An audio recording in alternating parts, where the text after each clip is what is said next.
ప్రార్థన. ప్రేమ కలిగి పరలోకమందున్న మా కన్న తండ్రి,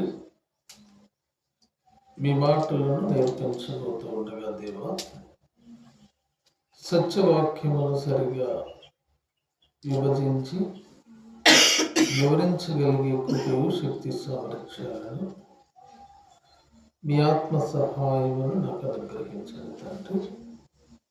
వింటున్న ప్రతి వారికి వినగలిగిన చెవులను, విన్న ఆ మాటలన్నిటినీ అర్థం చేసుకోగలుగుతాను అనుగ్రహించమని ప్రభు అయిన యేసుక్రీస్తు నామమున ప్రార్థన సమర్పిస్తున్నాము తండ్రి. ఆమేన్. ప్రియమైనటువంటి దేవుని పిల్లరా, ఈ రోజున ఆరాధన కార్యక్రమంలో మనం నేర్చుకునిపోయే పాఠం ఏంటంటే, భక్తిహీనులు నీ ఎదుట ఉన్నప్పుడు నీవు తీసుకోవాల్సిన జాగ్రత్తలు. మరోసారి చెప్తున్నానండి, భక్తిహీనులు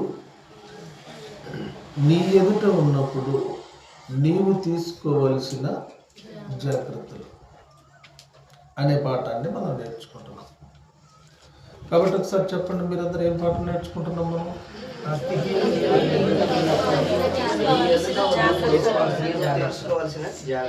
భక్తిహీనులు నీ ఎదుట ఉన్నప్పుడు నీవు తీసుకోవాల్సిన జాగ్రత్త. భక్తిహీనులు అంటే ఎవరు? దేవుని ఎరుగని వాడు.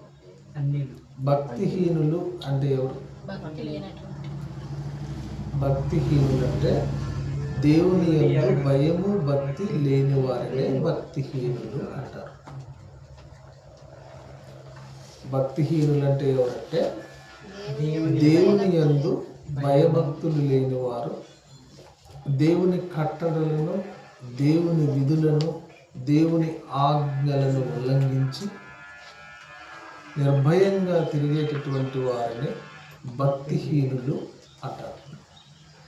భక్తిహీనులు అనగానే చాలామంది ఏమనుకుంటారంటే, ప్రార్థనకు రాని వాళ్ళందరూ భక్తిహీనులే అని మీరు అనుకుంటున్నారు. రైట్? అది తప్పు. భక్తిహీనులు అంటే ఎవరంటే, మనలోనే ఉండి మనతోనే ఉండి దేవుడంటే, దేవుని వాక్యం అన్న దేవుని ఆలోచన విధానం పట్ల గౌరవం లేనటువంటి వారు, వాటిని పాటించిన వారిని భక్తిహీనులు అంటారు.